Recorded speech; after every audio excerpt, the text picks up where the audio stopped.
morning class. Myself Shweta Srivastava and I am your commerce teachers. बच्चों आज का जो आपका टॉपिक है वो है consequence of nationalisation bank.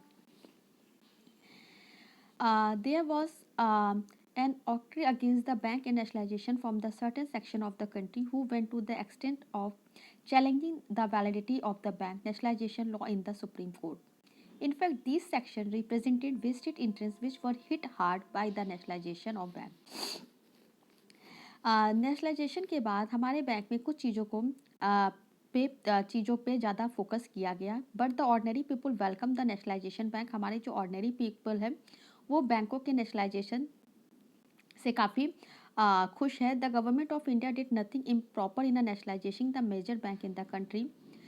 The consequence of bank nationalisation may be set forth as below. Greater confidence in bank. बैंकों का जो कॉन्फिडेंस है वो बढ़ता है. सेविंग बढ़ती है. बैंकिंग फैसिलिटी ज़्यादा बढ़ती है. 5 ईयर प्लान जो होते हैं वो अवेलेबल होते हैं. रीजनल इन इक्वलिटीज़ जो होती है उसको डिडक्ट होता है. Evil of a monopoly and a concentration of wealth खत्म होता है. Check on the anti social and anti national activities बढ़ती हैं. Curb on explanation and hoarding खत्म होती है. Check on a tax evasion. जो भी टैक्स वगैरह है उस पर सरकार का पूरा मतलब देख रेख रहता है.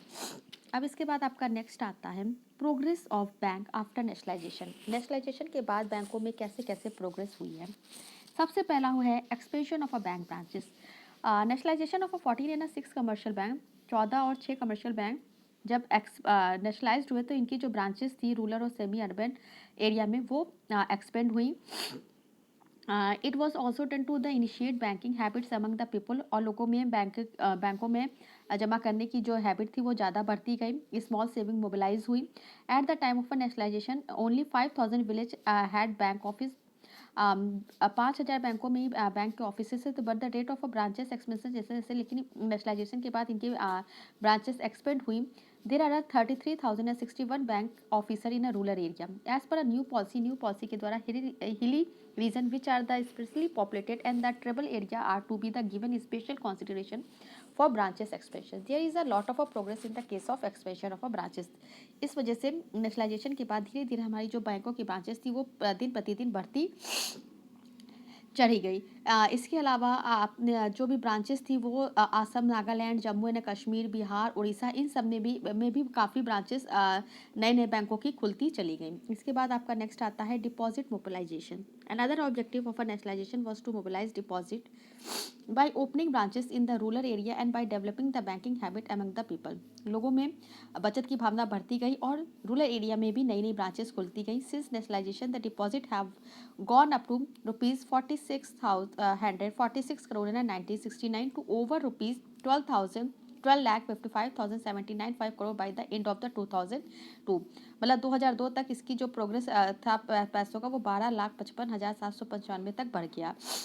ये बहुत बड़ा अचीवमेंट था. लोगों की सेविंग बढ़ती गई रूरल और अर्बन एरिया दोनों में. If well review its critically it found the progress is quite less specially if the consider the branches that have been open for the purpose. इसी पर्पस से हमारे यहाँ नेशनलाइजेशन के बाद बैंकों की ब्रांचेस बढ़ाती गई जिससे कि लोगों की बचत बढ़ती जाए. Advance and loan to the priority sector. Another objective दूसरा जो इसका ऑब्जेक्टिव था वो forward in a favour of a nationalisation was the commercial bank did not pay attention to the neglected sector.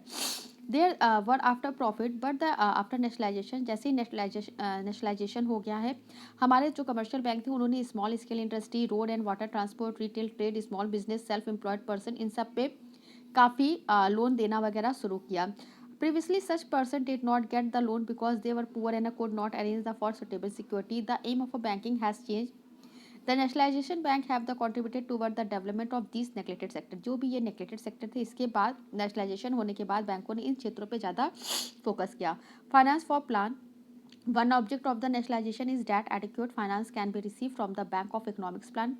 Economics plan पे काफ़ी focus किया. Indian Planning Commission has placed high hopes of the bank providing the necessary finance for the plan. It was expected that the bank would purchase government securities and thus provided finance. There is no doubt the bank have participated in this contribution. Bank ने इस सब participation में काफ़ी contribution किया. The extent role EVCs in the draft planning for the commercial bank is mobilization of deposit by the taping the saving of a rural and urban area people provision for the larger resources for financing the public sector and public sector के जो भी plan थे उस पर भी इन्होंने काफ़ी provision दिया.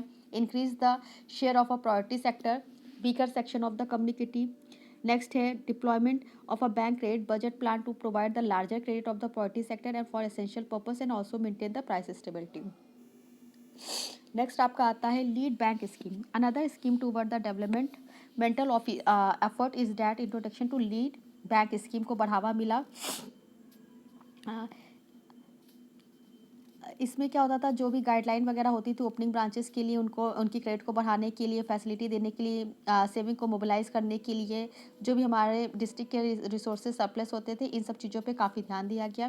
New vistas is banking commercial bank to provide the help and benefit to the masses by the helping them to increase the productivity of economics. Earlier bank would grant loan only those unit which could arrange for the equivalent security, but now this has the undergone the drastic change. Bank help not only those who provide a security but also those who are equipped but for want to capital fail to the raise the worth of society. अब इसके बाद आपका next आता है criticism of the performance of a nationalised bank. Nationalised bank को कुछ आलोचनाएं भी सुनने को पड़ी. The working of nationalized bank reveal the most of the fundamental principle of the banking and being flouted. Credit expenses in the excess of a bank deposit, जो bank में deposit थे उससे ज़्यादा ही हमारा क्रेडिट एक्सपेंसेस हो गया. Credit expansion is near about 25%, whereas the deposit have gone to 17%. मतलब कि जो उधार था वो 25% हो गया और जो डिपॉजिट था वो 17% था. This departure from sound banking principle is unwise and involve risk to public money. Similarly, liberal credit policy of the agriculture and small scale industry has led to many serious complications. There are a large amount of overdue advances. जो advances थे वो बहुत ज़्यादा overdue हो गए थे. The opening of a branches in rural and unbanked areas has expanded credit, but these branches by and large of the unproductive. Similarly, use some it to recover from the weaker section of the self-employed community which has received credit even without security. वो credit तो receive करते थे लेकिन security नहीं थी. ये सब चीज़ें क्रेडिट पॉलिसी को लिबरल कर रही थी. efficiency has come down in the banking sector. In the case of the public sector, the functioning of a banking has been described the just tolerable and certain cases of this appointing. कुछ ऐसे cases थे जहाँ पे banking sector में काफ़ी हमें निराशाजनक देखने को मिला.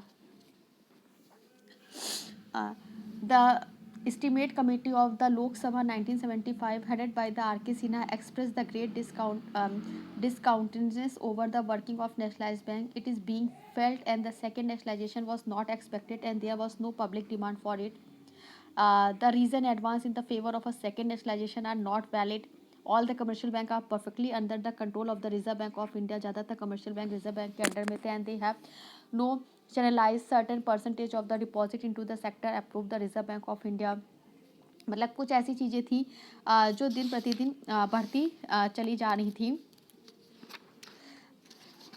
जैसे कि अगर हम ऐसे कह सकते हैं तो जो भी हमारा मतलब राष्ट्रीयकरण की सभी सफलताओं और समस्याओं का मूल्यांकन करने के पश्चात हम ये भी कह सकते हैं कि बैंकिंग उद्योग की सभी समस्याओं में नेशनलाइजेशन रामबाण औषधि तो नहीं है, लेकिन राष्ट्रीयकरण से उत्पन्न समस्याओं को समाप्त करने के लिए बैंकों की कार्यप्रणाली और दिशा निर्देशन में समय एवं परिस्थितियों के अनुरूप परिवर्तन करना पड़ता है, क्योंकि कोई भी जड़ व्यवस्था कितनी भी अच्छी क्यों ना एक समय पश्चात असामाजिक और अव्यवहारिक हो ही जाती है. बैंकों के राष्ट्रीयकरण ने देश की अर्थव्यवस्था में विकास की गति को बल अवश्य प्रदान किया, परंतु उन अपने घोषित लक्ष्यों को एक बहुत बड़ी सीमा तक वो पूरा नहीं कर पाए. देश की विशाल आवश्यकताओं के संदर्भ में भी बहुत कुछ किया जाना शेष है. बैंकों को अपनी कमजोरियों और सीमाओं को दूर करते रहना चाहिए जिससे कि वो सामाजिक आर्थिक परिवर्तन के आगे आ सके. इसके लिए सरकार तथा बैंक अधिकारियों को बहुत ही जागरूकता लानी चाहिए. आप कुछ यहाँ पे सजेशन दिए गए हैं नेशनलाइज्ड बैंक के सक्सेस के लिए, वो देखो. Change in the attitude of bank employees. जो भी हमारे बैंक के एम्प्लॉयज़ हैं उनके नेशनलाइजेशन होने के बाद उनका जो एटीट्यूड है उसमें काफ़ी चेंजेस होना चाहिए.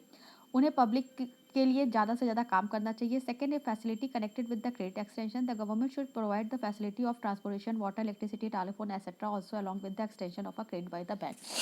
The business and market will be expanded. जब सरकार ये सारी क्रेडिट बैंक के साथ साथ देगी तो हमारी मार्केट ऑटोमेटिकली एक्सपेंडेड होगी. Coordination in the profitable in a social objective. There has not been expected increase in the profit of a bank after nationalization. जो नेशनलाइजेशन के बाद उतना प्रॉफिट नहीं मिला जितने की हमें आशा की गई थी। Bank should also keep in a mind the profitability along with the fulfilment of social objective and there should coordination in the both. Coordination के साथ ही अगर बैंक काम करेगी तभी वो अपने गोल को अचीव कर पाएगी। Improvement in a staff structure, जो भी हमारे स्टाफ स्ट्रक्चर है वो काफ़ी इफिशियंट होना चाहिए, एक अच्छा स्टाफ होना चाहिए, ट्रेन स्टाफ होना चाहिए। Increase in training system, development of a training facility for the employees of a bank with such speed with which the development of the branches of nationalized bank में कि जो भी branches है उसमें अगर training की फैसिलिटी प्रोवाइड की जाए तो ये बैंक बहुत ही अच्छे से डेवलप करेगा। The bank should start the programme of training at district level पे ट्रेनिंग शुरू करनी चाहिए। Making the management system flexible, जो भी हमारा मैनेजमेंट सिस्टम है वो काफ़ी फ्लैक्सीबल होना चाहिए। There has been decrease in the faith of the people due to the increasing the influence of this classes in banking. Thus the government should be aware in the direction, government को इसमें थोड़ा सा aware रहना चाहिए। Expansion of market, the bank should search such manner for the making their working system more efficient and effective so that market could be extended. Suggestion by Reserve Bank of India. The Reserve Bank of India has given the following suggestion. Commercial bank को suggestion देना चाहिए reserve Bank of India के द्वारा कौन कौन सी the information of a credit facility given to various classes, सारे हर एक क्लासेस को क्रेडिट फैसिलिटी की इन्फॉर्मेशन होनी चाहिए given to the Reserve Bank of India. Bank should make continuous effort in increasing the deposit को इंक्रीज करना चाहिए in the field of recovery of credit, और क्रेडिट को रिकवर करते रहना चाहिए जिससे कि प्रोडक्शन एक्टिविटी इंक्रीज हो सके। Bank should keep in a mind the fact that there should not be delay in the licence given the opening of new branches के लिए तुरंत का तुरंत लाइसेंस देना चाहिए, उसमें डिले नहीं करना चाहिए। तो इसके साथ आपका ये चैप्टर यहीं पे ख़त्म हो गया है। नेक्स्ट चैप्टर हम आपसे नेक्स्ट लेक्चर में डिस्कस करेंगे। Okay class, thank you.